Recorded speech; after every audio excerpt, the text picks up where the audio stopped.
Koe taha whakaholoanga ko ki sia tongo longa te tangata kua, mana ko ki huhua tu ki loto ke whetoko koe sibilo longo, he mtakau wai whakamata patu he IWRM mo PAC project. Pehe taha ko misi I loto he whakaholoanga nai, ko Rosie Msiapo, lai he fia ko ki sia te tangata e manatu uho, kua tause e whakaholoanga nei. Koe kakano lahi ne tause e whakaholoanga nei koe sivianga whetoko he tololongo ke lata moe te tangata he motu. Kakano ni ha koe ke o whewa ke o loa moe pule whakamotu, tulungu fumaono tahe pule whakamotu.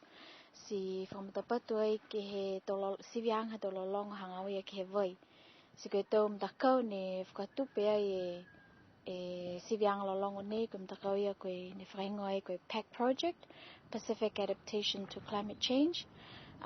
Hangau ia ke he tō puhala ke whakaonga ke whakahanga mitaki tō mumui tō tangata ke tō toko atu ke he tō hiki ki anga matangi. Si koe vai, Niue, koe tunga tō puhala ke tō moa mai tō vai tūla tō whamanpihia, koe vai e whamatapatuanga he project ia. So koe taha matanga hoa lahi whoki koe ne whakaingo ai koe IWRM, Integrated Water Resources Management.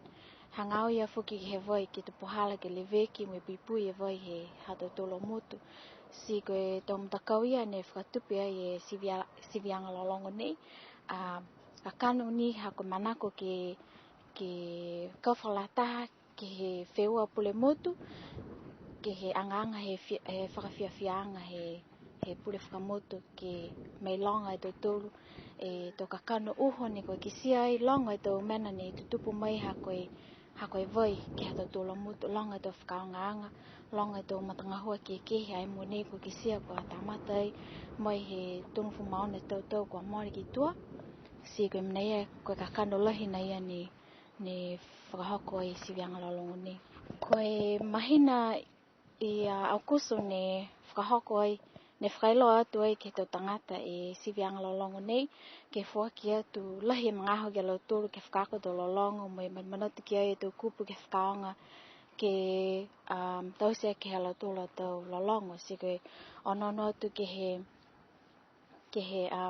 vai, longa tō whakakanoanga, hangauia ke hiki ki anga matangi, piha whuki ni ke he taktakai motu, tō puhala, whakaonga vai ke tō kaina, tō loto kaina, longa I tō whahi ke koe malolo sino whakitaha, mo e whahi whakako tama.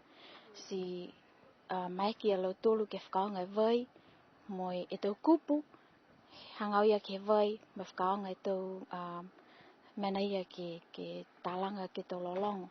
Si koe whalua hataki ne kua whakatokataka mtakau ke lata mtakau lolongo, koe lolongo, tause ni whakaniwe, ke he leo he motu, piha whuki ni, mai ke whakaonga e tō leo whatangitangi, tō kofe, koe hingoa ni e tō koloa motu, koe tō koloa mai ke whatangitangi ke tō leo kaha ke lata me tō lolongo. Koe lahi he lolongo, he mangaho ne whuaki ang ke lata me tō mtakau, ke lata me tō lolongo, koe tōru ki he lime minisi, si hahai ai whuki a tau palepale ke lata mo I tō mtakau ka maaliali mitaki tō tōsi sanga sino, piha whuki ni ke he youngest mo oldest performer, tō whanau iki mo tō piha whuki ni ke lau tōlu tō tangata mo motua, ne kua maiki ke whakalataha atu kaha ke mtakau, lau tōlu ni mo motua mo mtakau. Pehe whoki aia, koe tau manatu he ko misi ke whakahanga mita ke tau lolongo Niue, ni ke lata moe vai, moe whalu ni a tau kakana ho kulo.